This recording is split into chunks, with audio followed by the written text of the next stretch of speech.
같이 읽도록 합니다.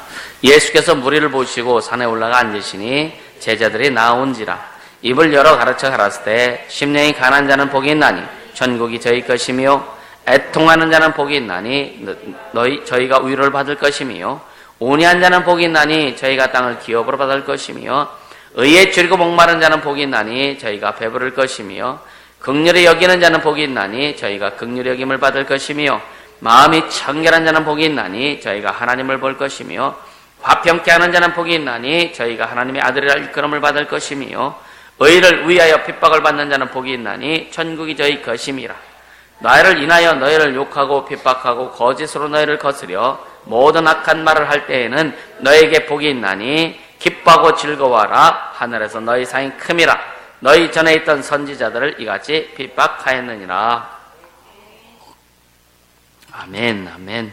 내 영혼아 하나님의 자존심을 세우자. 세 번만 시작. 내 영혼아 하나님의 자존심을 세우자. 내 영혼아 하나님의 자존심을 세우자. 내 영혼아 하나님의 자존심을 세우자. 아멘. 권가은이도 했어? 가은이도 했어?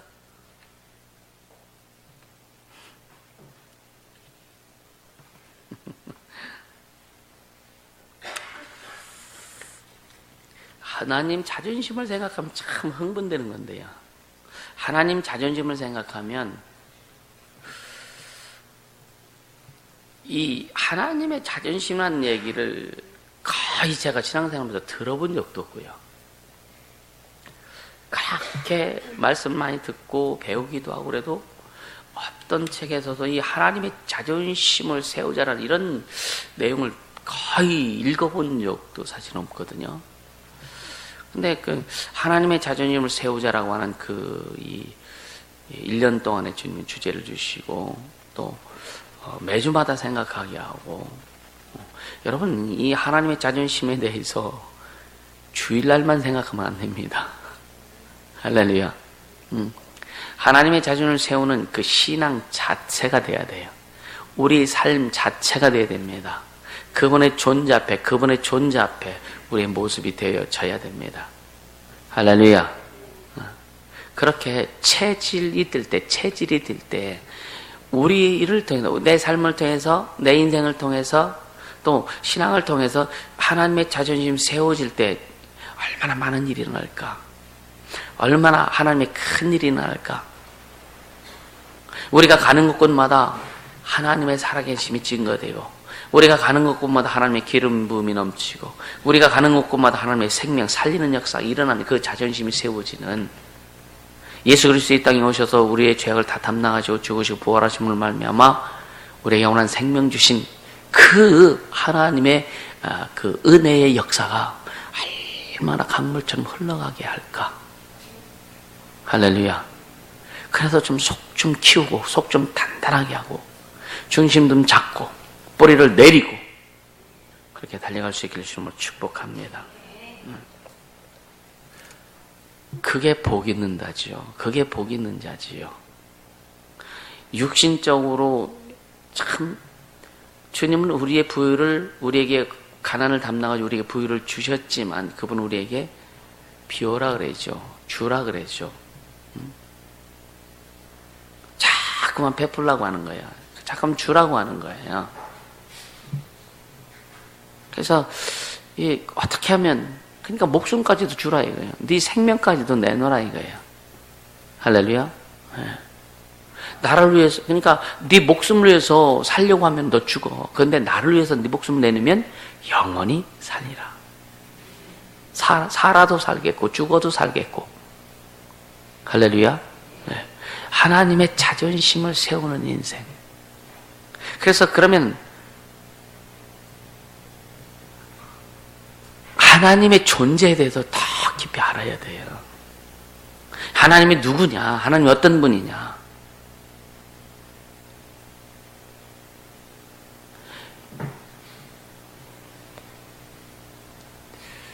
이 한국 기독교를 말살하려고 했던 단체가 있더라고요.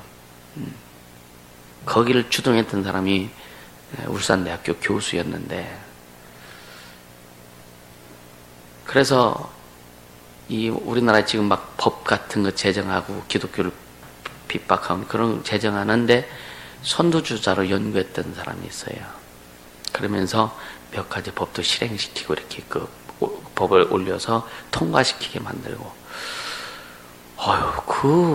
그분이 이제 간증을 했어요.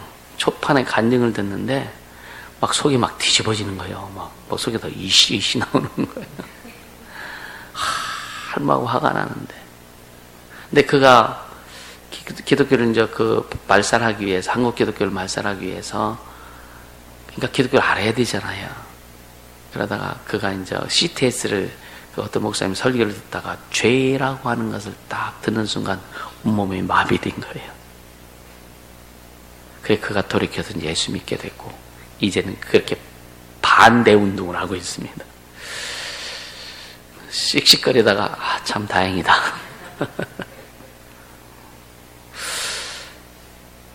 그걸 보면서 우리에게 더 제가 깊이 생각했는, 우리 청년들에게 진짜 참 예수 안에서, 믿음 안에서 하나님을 더 세울 수 있는, 높일 수 있는 지식을 갖게 해야 되겠구나.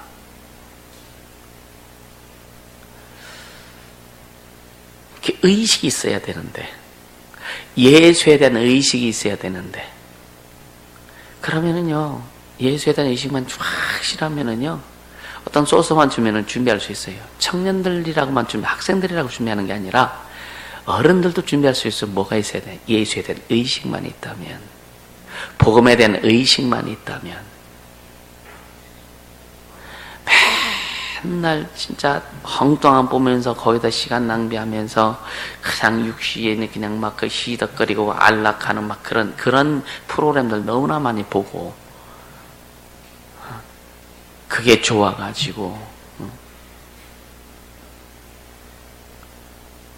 그렇게 하는 자는 준비 못합니다. 주님에 대해서 고민하고, 복음에 대해서 고민하고, 진리에 대해서 고민하고, 이 시대를 바라보면서, 한국교회를 바라보면서 고민하고, 그러면서 어떻게 하면 이 땅에 하나님 나라를 이루고, 어떻게 하면 이 땅에 하나님의 영광을 드러내고, 어떻게 하면 복음의 혁명을 이루고 하나님의 자존심을 세울까라고 하는 것에 고민하는 자, 그리고 뭔가 하려고 하는 자에게 주님이 기회를 주시더라 이거예요. 기회를 주시더라 이거예요. 그래서 성령께서 친히 역사하셔서 깨닫게 하시고 알게 해주시더라 이거예요. 그래서 하나님의 지혜가 오고, 하나님의 능력이 오고, 또 성령께서 인도하심을 따라서 알게 하고, 보게 하고, 듣게 하고, 배우게 하고, 이런 것이 나아가야 된단 말이에요. 그래서 가장 중요한 것은 바로 나를 구원하시고 생명 주신 그분 앞에 나를 어떻게 드릴 것인가. 나를 위해서 죽으신 그분, 나를 위해서 생명 주신 그분, 온몸을 찢어서 피 흘리시고,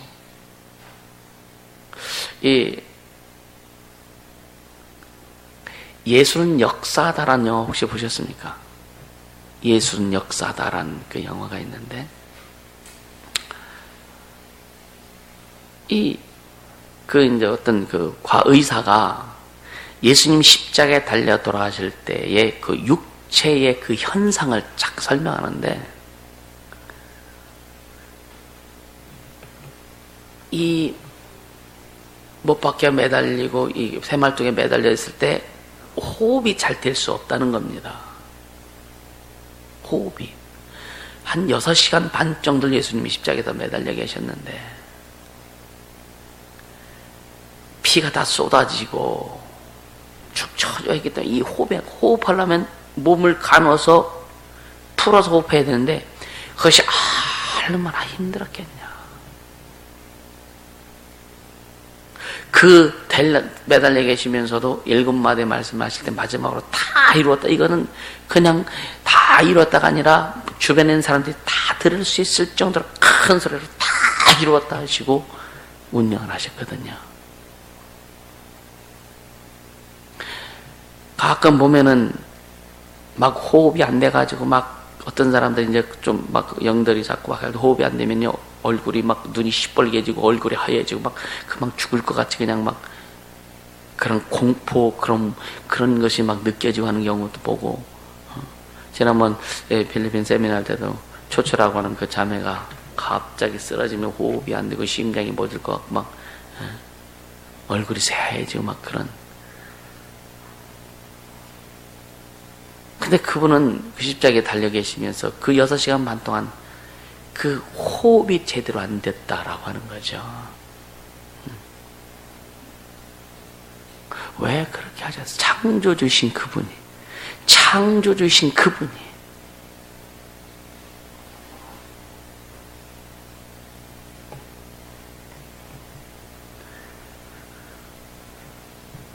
그냥 예수님 십자가에 죽으셨어. 그것이 관념적이 되면 우리 신앙 망합니다. 그건 실상입니다. 지금도 그 예수의 피의 흐름은 계속 우리의 인생, 우리의 심령 가운데 흘러야 되는 거예요. 너의 푸른 가슴 속에 십자가의 흔적이 있다면 주를 위해서 드려야 되지 않겠느냐 이거예요.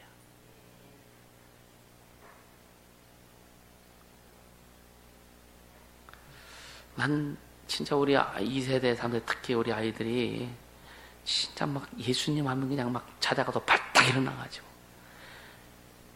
애들이 자다가 발딱 일어나는 게 무엇 때문에 벌떡 일어날까? 자다가 발딱, 무엇 얘기하면 아이들이 자다가 발떡 일어날까요?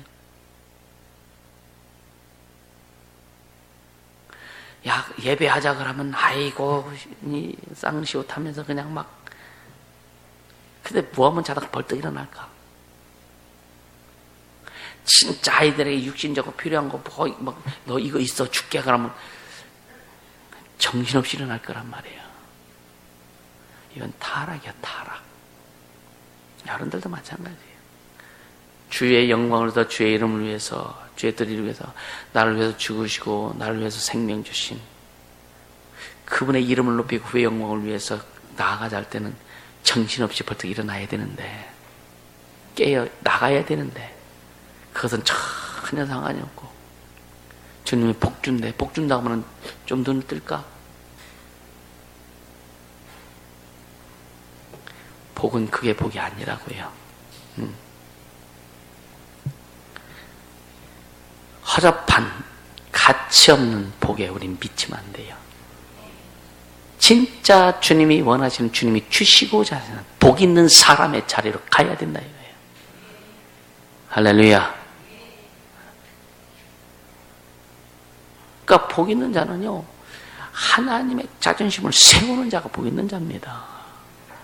아멘. 지난주에 그런 말씀이에요. 계속 우리가 기도도 하고 그러죠. 오직 예수면, 예수 한 분이면 나는 충분합니다. 아멘입니까? 아멘입니까? 예수만 계시면, 내 안에, 내 인생에, 내 삶에 오직 예수로만, 그분이면 충분합니까? 그것이 관념이 아니라 실상이 되어야 돼요. 그것이 인생을 풀어가야 되는 거예요. 그런 자가 복 있는 자다.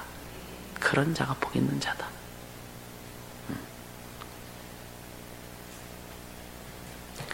지멋대로 신앙생활하고, 지멋대로 성경을 해석하고, 지멋대로 교회를 판단하고, 지멋대로 하나님의 일을 판단하는, 이건 복 있는 자가 아니라 저주 가운데 있는 자라고요. 이건 보통 심각한 게 아닙니다. 또 진짜 복 있는 자라고 하는, 복 있는 자라고 하는 것은 오직 예수만의 길인 자. 할렐루야. 오직 예수만의 길인 자.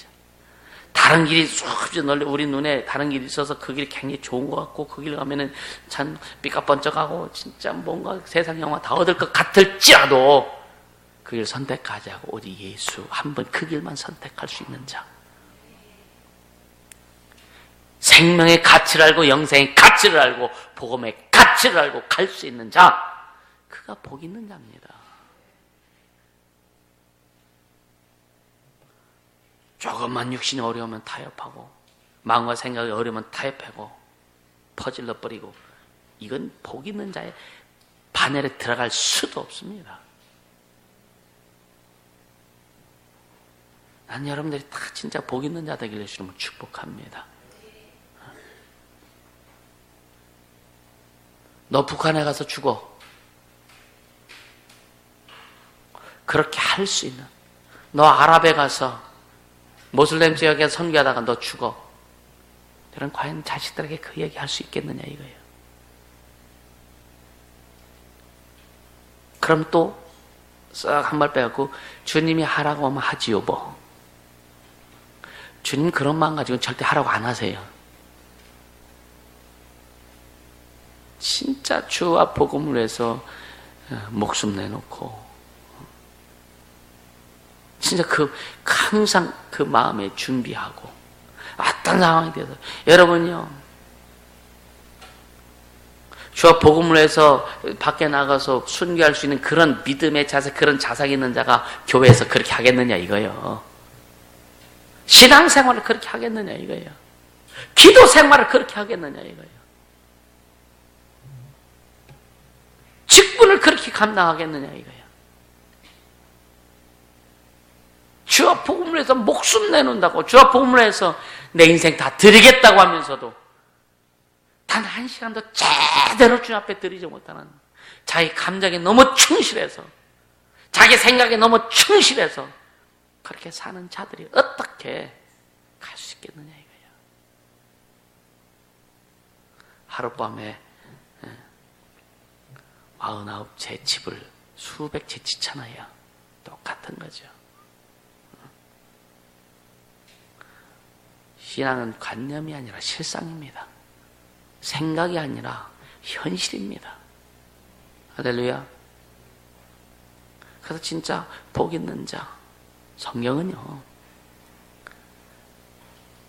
의를 위하여 핍박받는 자는 복이 있나니 전이 저희가 이같이 너희 선질들도, 너희 선배 신앙인들도 다 이렇게 핍박받고 때로는 톱으로, 육체를 톱으로 잘라져서 톱으로 쳐서 죽임당했고, 목이 잘려서 죽임을 당했고, 사자한테 찢기면서도 주님을 찬양하다 죽임을 당했고,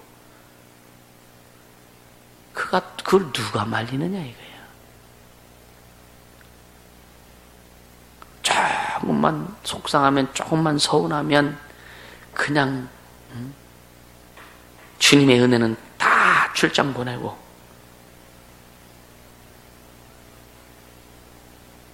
악한 것들 신방 와서 다스리게 만드는 그런 허접한 신앙이 어떻게 복 있는 신앙이라고 될 수 있겠느냐 이거죠. 이것은 오늘 비단 우리뿐만 아니라 오늘 한국 교회를 향한 주님의 음성이라고 하는 것을 들을 수 있길 바랍니다. 아멘.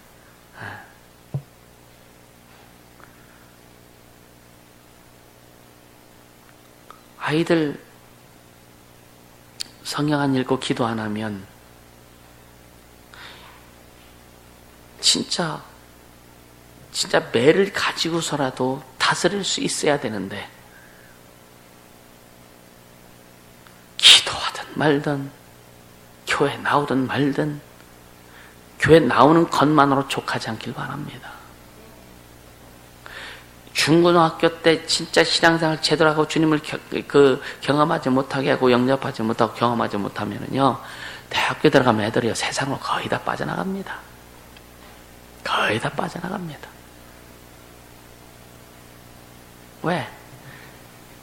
세상 문화가 신앙을 잡아먹습니다. 대학생 문화가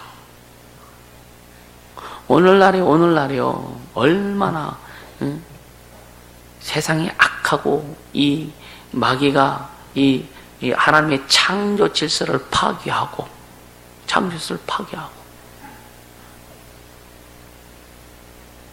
그래서 우리 아이들에게 여러분이 성경적인 사고를 갖게 하고 성경적인 세계관을 갖게 하고, 아멘, 창조 질서에 맞는 신앙관을 갖게 해줘야 되는 거예요. 아멘.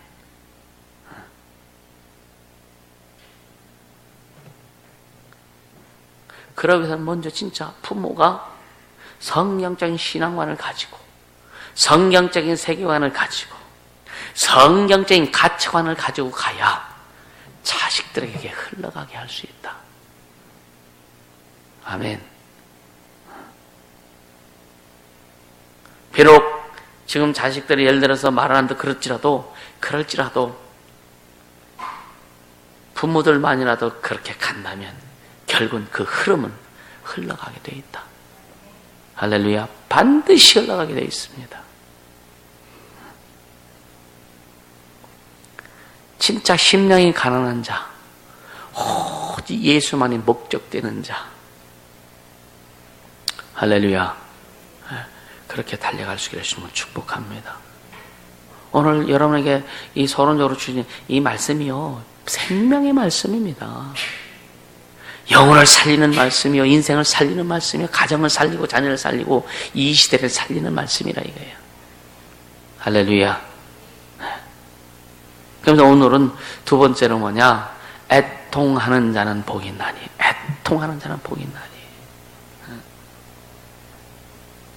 애통하는 자는 복이 있나니까 그냥 무조건 하나님 앞에 울고 불고 짜고 하면 다 애통. 그게 애통. 하나님 앞에 애통. 그러니까 하나님 앞에 무엇을 가지고 애통해야 될 것이냐라고 하는 거예요. 뭘 가지고 애통할 것이냐 이거예요.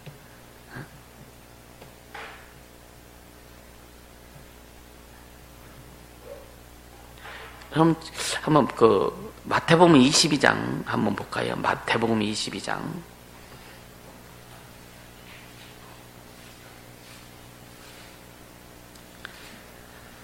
37절부터 40절까지 한번 봅니다. 37절부터 같이 읽습니다. 예수께서 가라사대 내 마음을 다하고 목숨을 다하고 뜻을 다하여 주 너희 하나님을 사랑하라 하셨으니 이것이 크고 첫째는 계명이요 둘째는 그와 같으니 네 이웃을 네 몸과 같이 사랑하라 하셨으니 이 두 계명이 온 율법과 선지자의 강령이니라. 마음을 다하고 목숨을 다하고 뜻을 다하여 주 너희 하나님을 사랑하라. 사랑하는 말이에요. 사랑하라는 말이 뭐래요? 우리 인간들처럼 뭐 이렇게 막 사랑하고 이게 아니라 마음을 다하고 뜻을 다하고 목숨을 다해서 그 약속의 말씀, 그 명령의 말씀을 지키라 이거예요. 아멘. 지키라 이거예요. 이게 복 있는 자란 말입니다. 오늘 이 애통하는 자는요, 이 가장 기본적인 애통은 뭐냐면 하나님과 인간 사이를 갈라놓은 게 뭐예요? 하나님과 우리 인간 사이를 갈라놓은 게 뭐예요? 죄잖아요. 이 죄를 보고 죄에 대해서 진짜 슬퍼하고 아파하고 철저히 회개하는 마음이 애통하는 마음이다. 우리는 처음에 예수 영접할 때 죄에 대해서 막 아파하고 슬퍼하고 막 그런 게 없었지, 그죠? 저는 참 성격과 다르게 주님을 참 참찮게 만났어요. 어떤 사람은 막 그냥 기도할 때 성령 임해갖고 막 혀가 꼬여지고 몸이 뜨거워지고 막 대굴대굴 굴르고 그냥 막 소리 박박 지르고 막 그러면서 성령 체험을 했는데 또 우리 교회 같은 경우는 이렇게 같이 기도해 줄 때 막 이제 성령이 임하고 방언을 말하게 막 그렇게도 하잖아요. 저는요 진짜 새벽 기도할 때 조용히 아주 그냥 조용히 기도할 때 조용히 오셨어.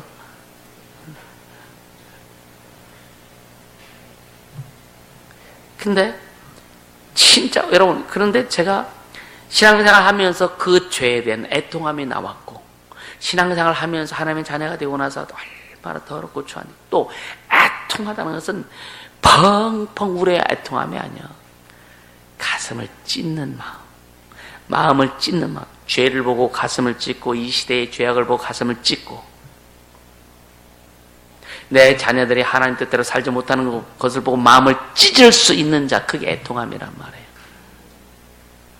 얘가 예배를 드리든지 말든지 얘가 주님을 사랑한 건지 말는 건지 전혀 관심도 없고 그냥 교회 나와서 딱 출석만 하면 끝. 이건 아니에요.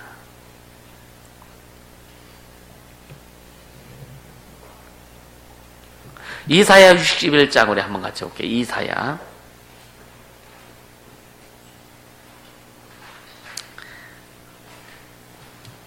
이사야 61장 3절을 같이 봅니다.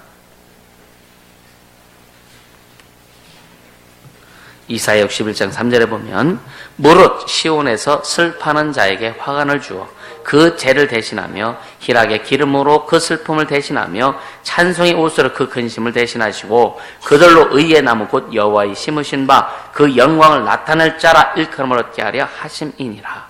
무릇 시온에서 슬퍼하는 자에게 화관을 주어 그랬죠. 왜 슬퍼해요? 먹을 것 없어서? 아니요. 주님을 향해서 볼 때에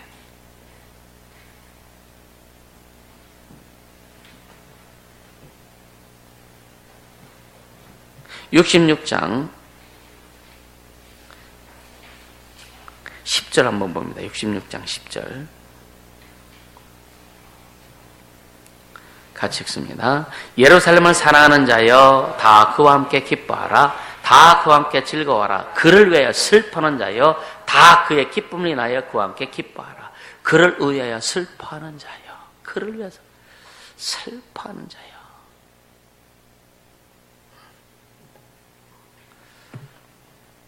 오늘 우리의 애통함이 좀 방향이 수정될 수 있으면 축복합니다. 그러니까 철저히 여러분 진짜 예수 믿고 나서 진짜 깊은 회개의 체험이 있는 사람도 있을 것이고 진짜 회개하면서 통곡하고 굴러본 적이 단 한 번도 없는 사람도 있을 거라 이거예요.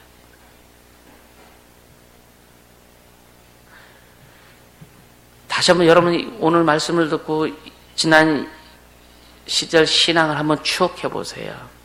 그럼 과연 나는 하나님 앞에 죄에 대해서, 내 가문의 죄에 대해서, 우리 조상들의 죄에 대해서, 우상숭배의 죄에 대해서, 하나님을 섬기지 못한 죄에 대해서, 내 마음대로 내 뜻대로 살아본 그 죄에 대해서 얼마만큼 애통함이 있었는가, 얼마만큼 회개가 있었는가, 얼마만큼 철저히 가슴 찢으면서 하나님 앞에 울부짖었던 그것이 있었는가. 철저한 회개와 죄에 대한 슬픔이 없이는 천육을 소유할 수 없다는 어떤 역설적인 말이거든요. 오늘 애통하는 자는 복이 있나니 천육의 저일 것이며 위로를 자가 위로를 받을 것이며 결국 뭐예요? 하나님의 위로를 얘기하는 거잖아요. 할렐루야.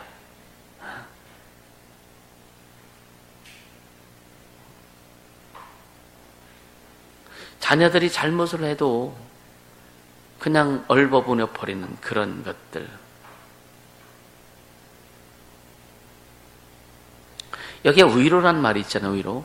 애통하는 자는 복이 있나니 저가 위로를, 이게 위로라는 것은요, 죄에 대해서 슬퍼하고 애통하는 자에 대해서 하나님이 따뜻하게 사랑하시는 그것을 나타내는 거예요. 하나님의 위로, 하나님의 품어주시고 안아주시고 보듬어 주시는 그 하나님의 따뜻한 손길, 따뜻한 하나님의 품을 이야기합니다. 위로라고 하는 것은. 그것이 뭐냐? 예수 그리스도께서 성육신하신 사건입니다. 예수님이 육체로 이 땅에 오셔서 우리를 위해서 피 흘려 죽으시고 부활하셔서 또 성령이 오셨어요. 너는 내 거야. 넌 내 아들이야. 너는 내 딸이야. 아무리 잘못을 해도 회개하고 돌이키면 주님이 품어주시고. 할렐루야. 그 하나님의 그 사랑, 하나님의 그 사랑이 하나님의 세상을 이처럼 사랑하신 그 사랑이 예수 그리스도의 성육신 사건을 통해 우리 모든 인류의 마음 가운데 확 안겨주신 거예요. 아멘. 그것 때문에 우리가 지금도 살아 있을 수 있는 겁니다. 그것 때문에 우리가 오늘 신앙생활 할 수 있었던 거예요. 도적질한 사람은 손을 잘라버립니다. 간음한 자는 그냥 갖다 죽여버립니다. 작은 도적질하면 손목 자르고 큰 도적질하면 팔뚝도 잘라버려요. 이게 율법입니다. 율법에는 용서가 없어요. 용서가.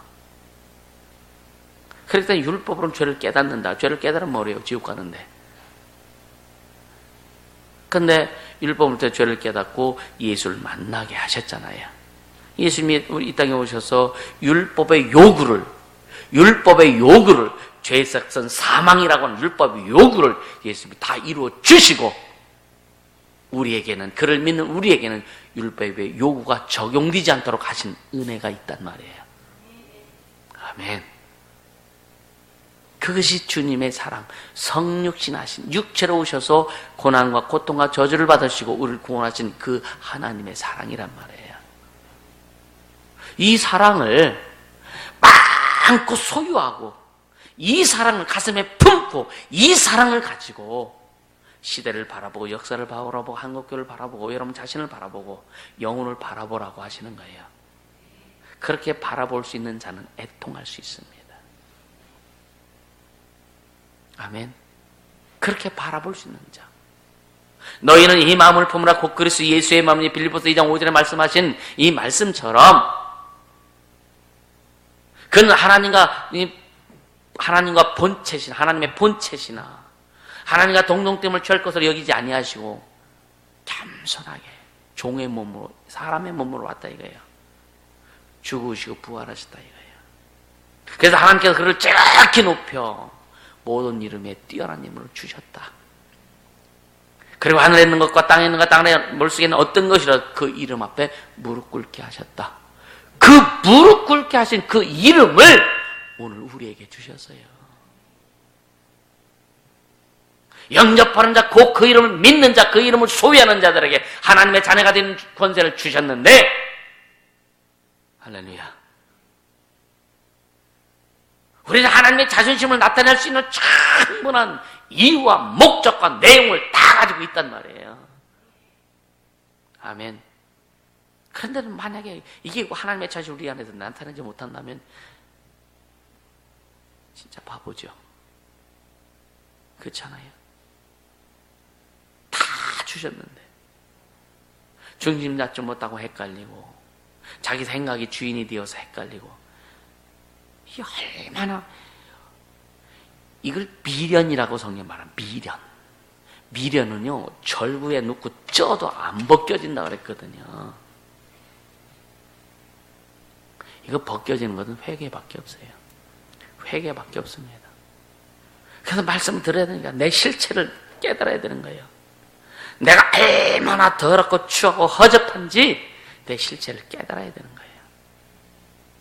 내 생각이 하나님 앞에 얼마나 저주 같은 생각인지, 내 뜻이 하나님 앞에 얼마나 저주 같은 뜻인지 실체를 깨달아야 되는 거예요. 그래서 주님과 우리가 심례를 받으면 주님과 함께 죽었어. 내 자아 가지고 내 과거에 모든 옛사람이 죽었는데도 계속 원수들은 그 옛사람을 자꾸만 살리려고 하잖아요. 가끔 우리는 또 그 죽은 옛사람을 살리는데 또 동조를 하네. 동참을 하네. 여러분 잘 생각해. 언제 여러분이 가장 기쁘고 즐겁고 행복했어요? 돈이 많았을 때입니까? 뭔가 일이 풀어졌을 때 아니면 예수로 충만할 때입니까? 어떨 때 여러분 심령, 여러분 삶에 인생에 가장 기쁘고 행복하고 즐거우냐 이거예요. 예수를 알 때, 그분에 대해 막 알아갈 때, 그분의 은혜가 우리 심령 속에 막 그 임하고 주님이 나를 만져주시고 내가 하나님의 자녀인 것을, 또 그분이 나와 함께하는 것을 알고 깨닫고 그 은혜로 충만할 때 얼마나 행복해요. 그때는 세상을 봐도 아름답고 그때는 사람을 봐도 아무리 나에게 욕하고 별짓 다른 사람을 봐도 그냥 허허 웃고 넘어갈 수 있잖아요. 맞습니까?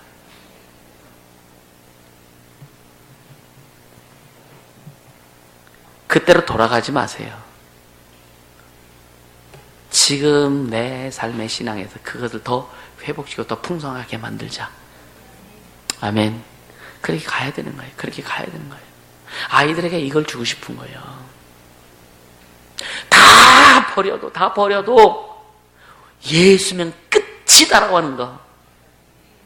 사도 바울이 그걸 깨닫고 모든 지식을 내가 배설물로 여긴다. 배설물로. 여러분요, 버릴 지식이 없어서 배설물로 안 여깁니까?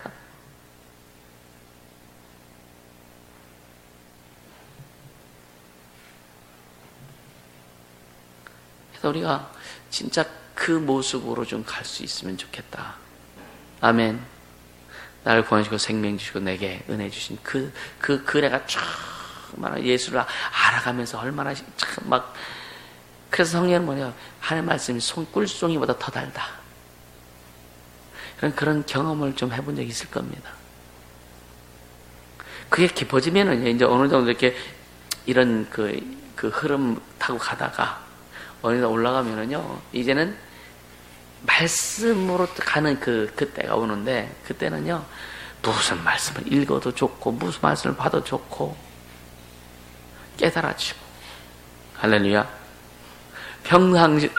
여러분 평상시에는 그게 잘 안 오는 수도 있어요. 근데 실전에 딱 들어가면 그냥 그게 막 옵니다. 근데 실전에 들어가야 되는 거예요. 실전에 안 들어가면 아무 소용없어요. 아무리 많이 가지고 있어도 고이면 썩습니다. 풀어내야 돼요. 자꾸만 돌려야 돼요. 말씀을. 그래서 예수님께서 제자들에게 너희는 모든 족속으로 제자를 삼아 내가 너에게 분만 모든 것을 가르쳐 지키게 하라. 가르쳐 지키게 하라.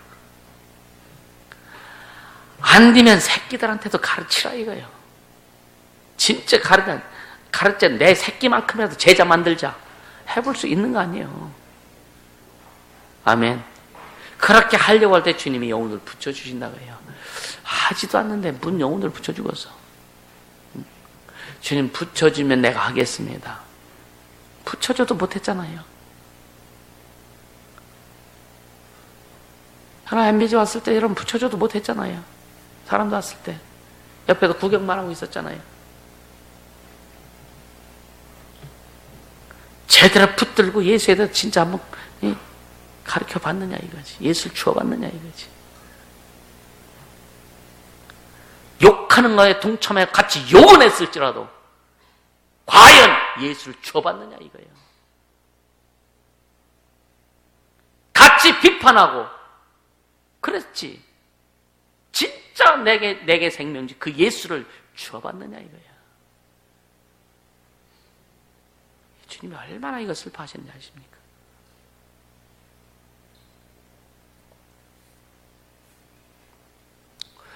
여러분의 세상에 어떤 것보다도요, 진짜 오직 예수만이 내 안에 충만하다면, 진짜 예수가 내 안에 충만하다면, 그러면 복 있는 자라고 안 해도 그냥 복 있는 자가 돼요. 할렐루야. 그게 어떤 현상이냐? 임마누엘 하나님이 되는 거예요. 나와 함께 하신 하나님. 그 이름을 예수라 하라. 그 이름을 임마누엘이라 하리라. 할렐루야.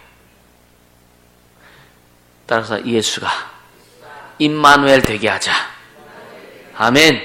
예수 그리스도가 나와 함께 하시는, 나와 함께 하시는 임마누엘 되게 하세요. 할렐루야. 여러분요, 인간의 어떤 것도요, 이 세상 어떤 것도 우리 인간의 본질적인 어떤 슬픔이라든가 이런 것을 해결할 수 있을까요? 우리 안에 있는 죄로 인해서 타락한 인간 속에 있는 그 슬픔들, 영적인 슬픔들, 하나님을 바라보지 못하는 슬픔들, 그것이 결국 뭐냐? 삶으로 표출되어지다 보니까 사람 때문에 슬프고 환경 때문에 슬프고 어떤 그 물질 때문에 슬프고 그렇게 나타나는 것이 본래 우리 인간 속에, 영혼 속에 그 슬픔이 뭐냐? 죄로 인한 영혼의 슬픔이란 말이에요. 죄로 인한 영혼의 슬픔.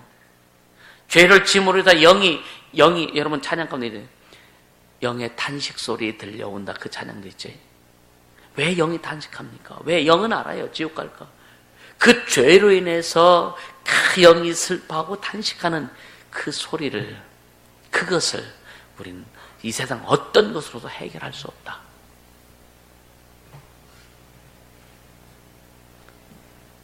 복음 외에는 없다.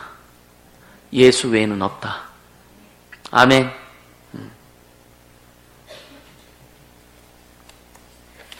아까 우리가 이사야 61장 우리 한번 같이 읽어봤는데 한 번 더 읽어보게요. 61장 1절부터 같이 한번 1절부터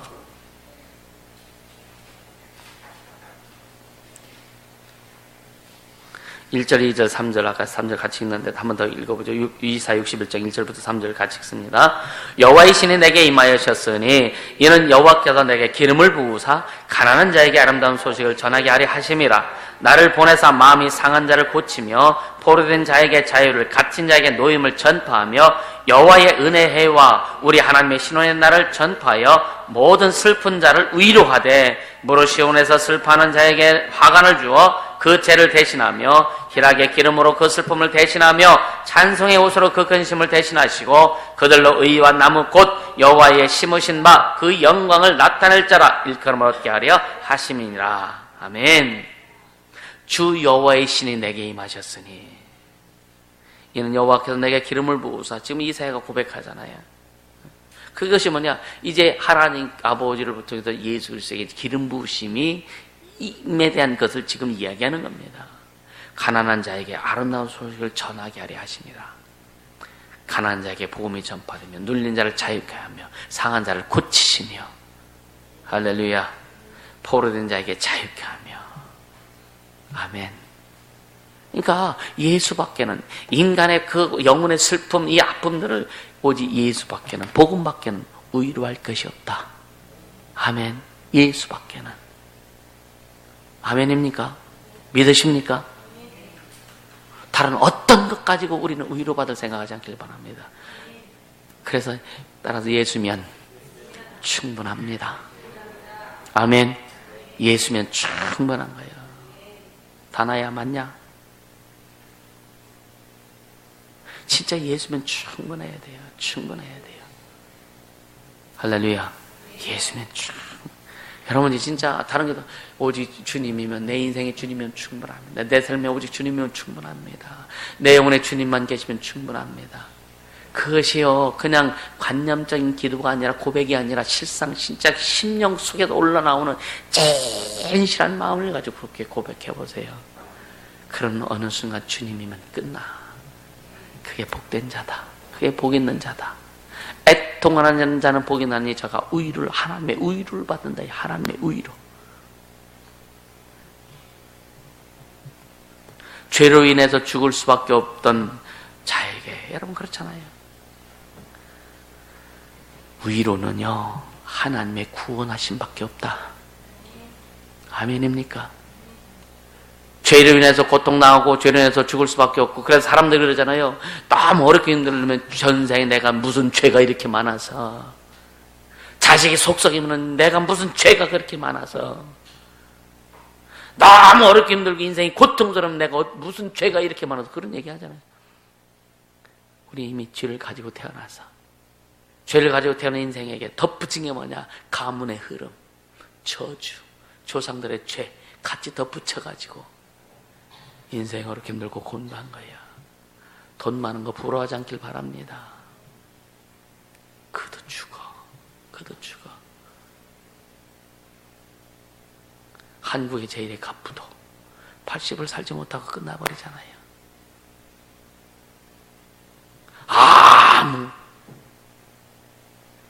수표 한 장, 어음 한 장 가지고 갈 수 없는 영혼 오직 예수로만 충만해야 된다. 생명으로 충만해야 우린 그거 갖고 가는 거예요. 하나님이 주신 것이 충만한 우린 그거 가지고 천국 가는 거예요. 세상에서 아무리 육신적으로 세상적으로 사회적으로 잘 나간다 할지라도 예수 없이는 죽음과 동시에 저주 가운데 확 들어간다. 아멘입니까?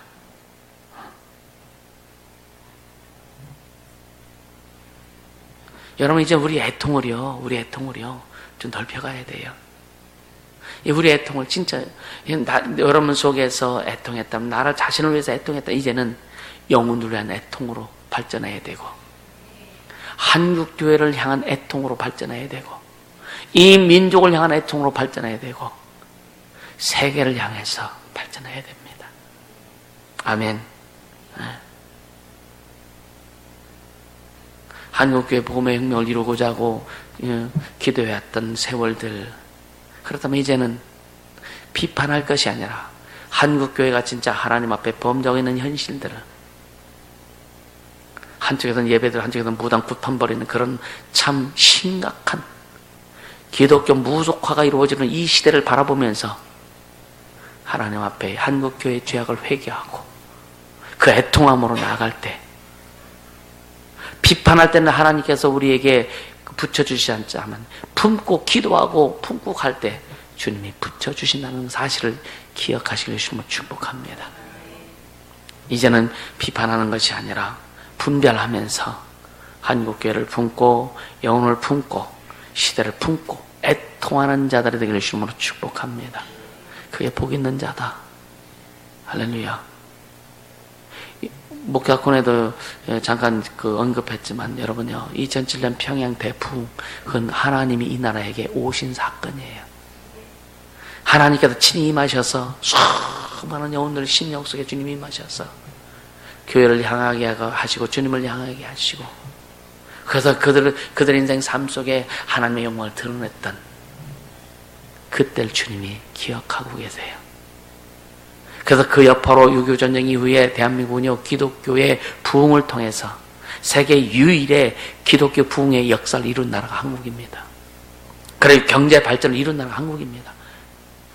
여러분, 우리가 열심히 일해서 독일로 간호사를 보내서 세계로 나가서 그래서 경제 발전 이룬 것이 아니라 하나님이 보호하셨다.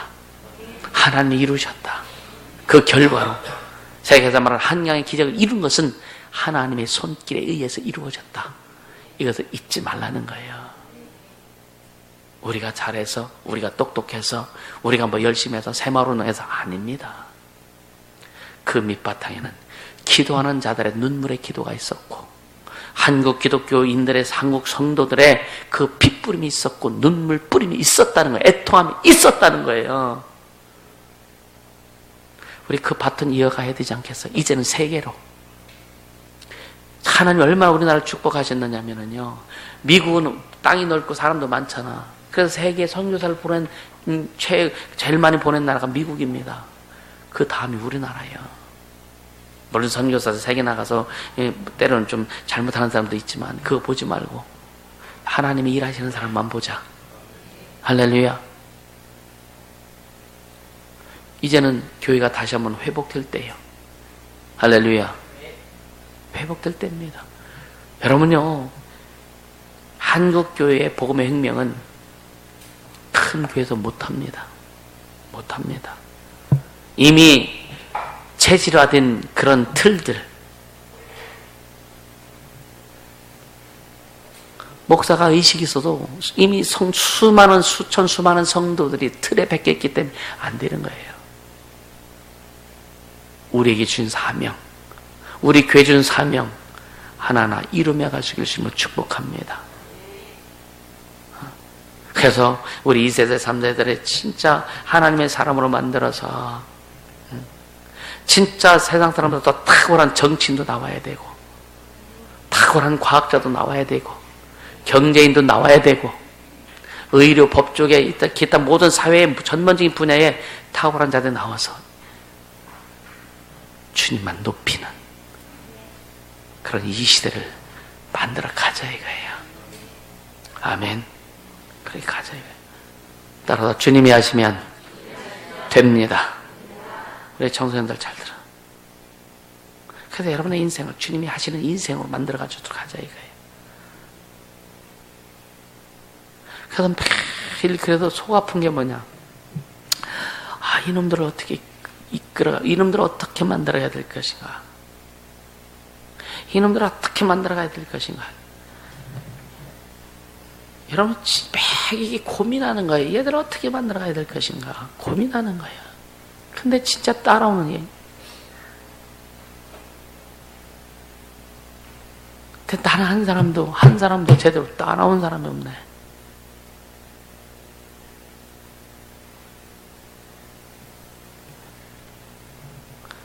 단 돈만으로 내놓으면서 목사님 우리 아이들하고 뭔가 한번 해보자고 돈만원 내놓으면서 이렇게 하는 사람이 단 한 사람도 없네.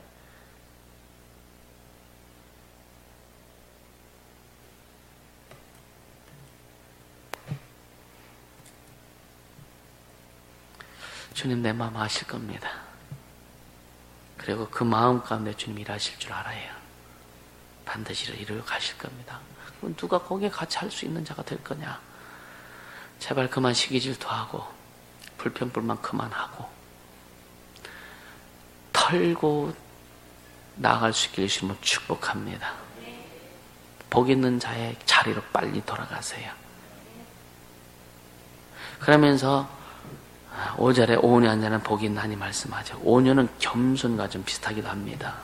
근데 겸손은 단순히 자기를 낮추는 것이라고 하지만 온유는 다른 사람들이 취한 어떤 행동에 내 마음에 안 들고 나를 속상해하는 어떤 그런 행동에 대한 그 사람에 대한 나의 태도를 온유라고 하는 거예요.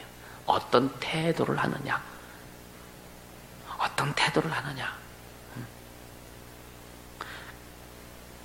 이에는 이, 귀에는 귀. 이건 온유는, 이건 생각할 수도 없는 내용이죠, 온유는. 진짜 온유한 자는 뭐냐면, 내가 나에게 욕을 해도 욕하지 않는 주님, 나는 마음이 겸손하고 온유하다 그랬죠, 예수님이. 그거예요. 겉옷을 달라면 속옷을 내어줄 수 있는 자. 오른뺨을 치면 왼뺨. 쉽잖아요. 오른뺨 딱 치는 순간 내 손도 나가, 그지? 그건 아멘 아니야. 아멘도 분별해도 아멘 하세요. 그게 진짜 온유인데 안 되죠. 잘 안 되죠. 참, 근데 이게 뭐냐? 훈련을 통해서 계속 온유한 자로 만들어 가야 돼요. 예수만 드러낼 수 있도록. 할렐루야. 예수만 드러낼 수 있도록 그렇게 가자. 아멘. 그러니까 마태복음 11장 29절에 날 마음에 온유한 내게 와서 배우라 주님 말씀하죠. 여러분요. 그러니까 이 온유한 자는 첫째 온유하고 부드럽다. 온유하고 아주 부드러운 자. 아이시앙 안 하는 사람. 할렐루야. 야고보서 3장 한번 같이 볼까요? 야고보서 3장 13절.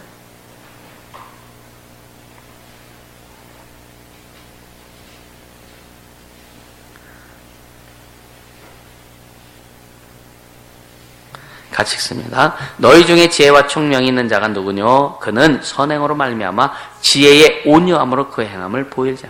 지혜의 온유함으로 그 행함을 보여라. 다른 사람에게는 참 온유한데 가장 온유하지 못한 상대가 누구요? 어떻게 보면 그 부부간의 일 수도 있고요, 그죠? 네. 그 온유의 사각지대를 극복하길 예수 이름으로 축복합니다. 온유의 사각지대. 할렐루야. 그리고 온유란 말은 뭐냐면은 허세를 부리지 않는 게 온유다. 허세. 베드로전서 3장 4절을 같이 봅니다. 베드로전서 3장 4절 같이 읽습니다. 오직 마음에 숨은 사람을 온유하고 안정한 심령에 썩지 않을 것으로 하라. 이는 하나님 앞에 값진 것이니라. 이게 뭔 말이에요? 오직 마음에 숨은 사람이 누구예요? 우리 속사람을 얘기하는 거예요. 속사람을 온유하고 안정된 심령에 썩지 않을 것으로 하라. 우리 마음속에도 여러분 마음에서 온유하면은요. 전에 가끔 이제 타이어 예를 들죠. 속에 있는 튜브가 빵꾸 나면 겉에도 다 찌그러져요. 그지? 북주잔 찌그러지잖아요. 속에 있는 튜브가 떼어가지고 바람 빵빵히 넣으면 겉에 있는 타이어도 아무 타이어가 찢기고 상처가 나고 기스가 나고 이 타이어 좀 조각이 떨어져 나갔어도 속에 있는 튜브에 바람이 빵빵 오면 그 타이어도 빵빵해요. 그쵸? 이게 뭐냐? 우린 내적 관리를 잘해야 된다. 아멘. 오늘 그게 뭐냐면 마음에 숨은 사람 내적 관리 잘하라 이거예요. 내적 관리. 여러분이 겉으로는요 그냥 온유한 척하는데 속으로 그냥 막 부글부글 속에서는 자기 남자 그냥 계산 다 해놓고 있어 지금. 예? 속에서는 지금 계산나. 내가 어느 날 기도해야 되고 말아야 되고 누가 오면 기도해야 되고 누가 안 오면 안 해야 되고 누가 기도 인도하면 그냥 부르짖고 같이 품앗이하고 막 다 계산해 놓고 있으면 여러분요 기도 안 됩니다. 걔는 온유한 게 아니야. 속에서는 지금 다 계산해놓고 겉으로 온유한 척해. 얼굴에 빛이 나지 않는 거예요. 그러니까 생명에 썩지 아니할 것을 하라. 이는 하나님 앞에 값진 것이다. 썩지 않을 것을 다 계산해 놓지 말라 이거예요. 계산해 놓지 말라 이거예요. 순전하게 좀 하라. 하나님 앞에 순전하게 하라 이거예요. 아멘. 그러니까 원래 이 성경적인 의미로서의 온유는 뭐냐면은요, 대인관계를 포함한 하나님에 대한 인간의 태도를 얘기하는 건데, 하나님에 대해서 거스림 없이, 하나님에 대해 거스림 없이 하나님을 기뻐하는 자. 아멘. 하나님에 대해 어떤 것도 걸리는 것 없이 오직 주님을 기뻐하는 자. 아멘. 이런 자가 온유한 자다.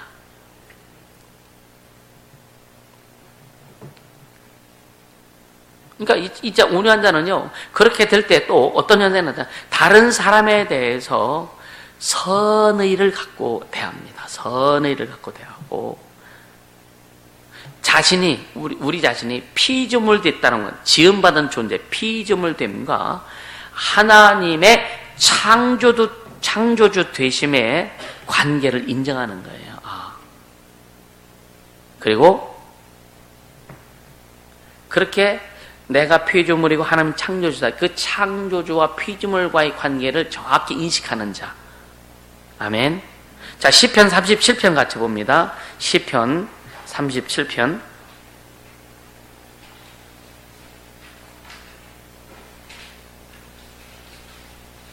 37편 11절 봅니다.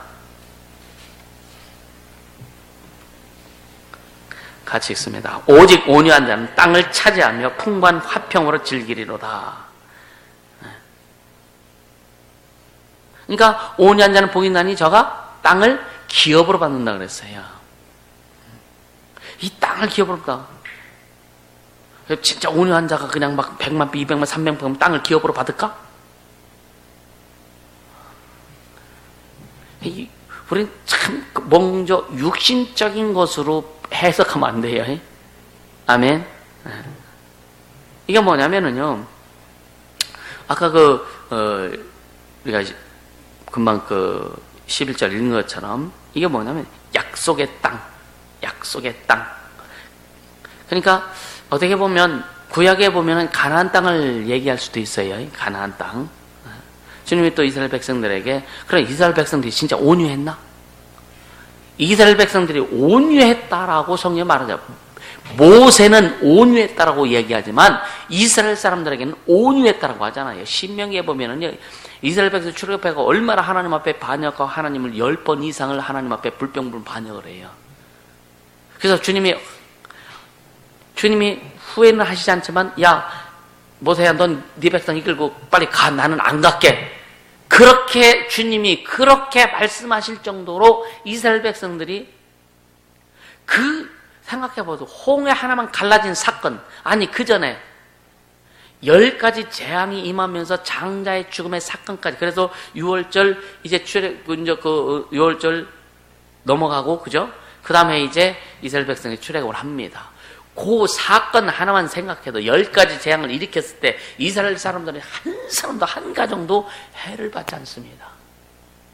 애굽 잔역에 막 우박이 내려도 이 고센 땅, 이스라엘 사람들이 사는 그 지역만큼은 우박이 안 내렸다니까. 메뚜기가 애굽 잔역의 모든 들판을 다 뜯어먹고, 작물 뜯어먹고 가도 이스라엘 사람들의 그 논밭은 메뚜기가 안 갔다니까요. 왜 그걸 모르느냐 이거예요. 왜 그걸 모르느냐 이거예요. 참 희한한 게요. 출애굽해가지고요, 모세가 시내산에 올라가가지고 하나님의 십계명을 받을 때, 금식의 십계명을 받을 때 밑에는 뭐 했어요? 송아지 우상 만들면서 아론부터 시작해가지고 세상 말 난리 법석 폈잖아. 오늘 우리에게도 그런 모습이 나온다.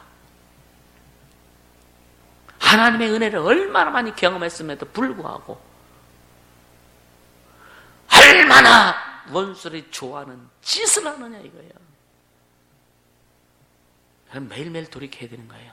그래서 매일매일 애통하는 심령이 되어야 되고, 창조주 하나님이라고 하는 것에 대해서, 그분이 예수 그리스도를 통해 우리에게 은혜 주신 그분이 창조라는 것 사실, 그 앞에 우리는 온유한 자가 되어야 된단 말이에요. 아멘. 그래서 여러분 늘 얘기하죠. 베푼 것에 대해서는 생각하지 말아라. 받은 은혜만 좀 생각해라. 감사하고 기뻐하고 그걸 가지고 좀 달려가라. 나도요, 제가 이게 선판 이후부터는요, 내가 베푼 거, 내가 뭐 한 거, 물론 주님이 주신 건데, 단 내가 진짜 10,000원이라도 누가 준 거, 100만 원 준 거, 몇백만 원 준 거, 이런 거, 몇천만 원 준 거, 이런 거에 대해서도 전혀 생각을 안 합니다. 왜? 주님이 은혜 주신 것만 생각하니까 기쁘더라고. 내가 준 거 생각하면, 야, 어떻게 이럴 수 있어? 싸가지 없이 이렇게 나올 수 있거든요. 그럼 내가 주인 되려고 하는 거예요. 그래서 이거 뺏기지 않으려고, 이거 뺏기지 않으려고.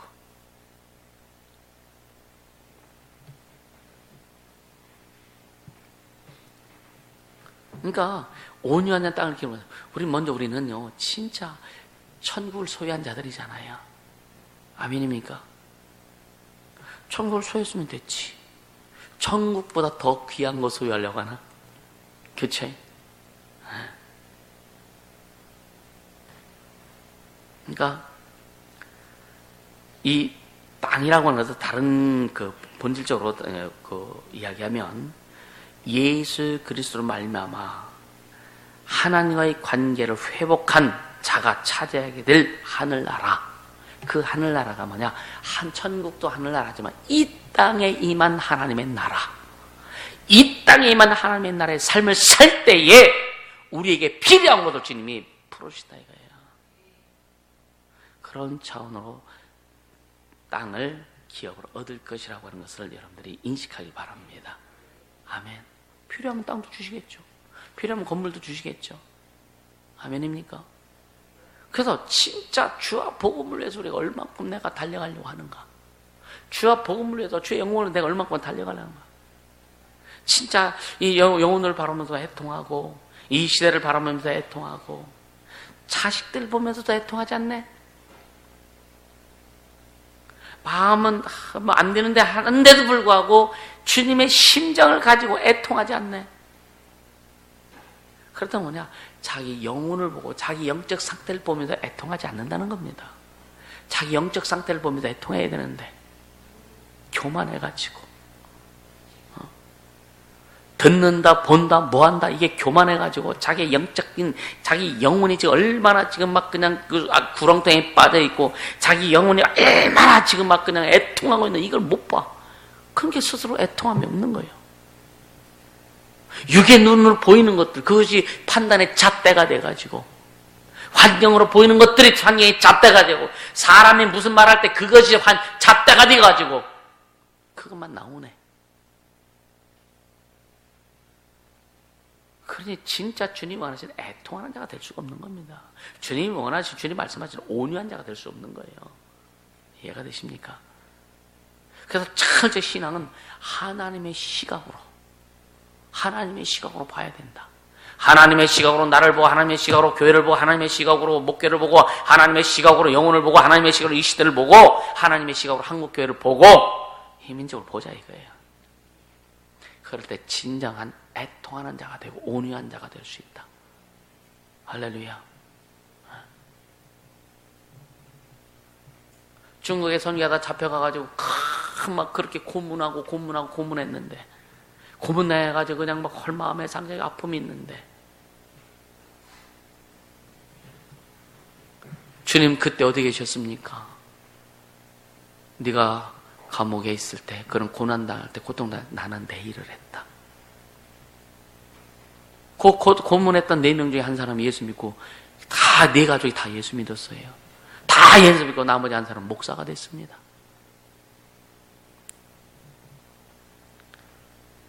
온유한 자는 복이 있나니. 할렐루야. 온유한 자는 복이 있나니 땅을 기업으로 얻을 것입니다. 진짜 여러분요 애통의 수준을 폭넓게 갈 수 있길 바라고요. 온유는 우리 속에 더 깊이 뿌리 박힐 주시고 축복합니다. 기도합니다. 기도할 때 진짜 주님의 심정을 가지고 애통하는 자가 되게 하시고 주님의 심정으로 참으로 온유한 자가 될 수 있도록 애통은 더 폭이 넓어서 나와 내 가정과 사회와 교회와 사회와 이 민족과 한국교회를 위한 애통함이 있게 하시고 온유한 내 심령에 더 깊이 깊이 뿌리 박아서 어떤 상황에도 온유함으로 주님을 드러낼 수 있도록 주님 역사에 주시옵소서. 기도합니다.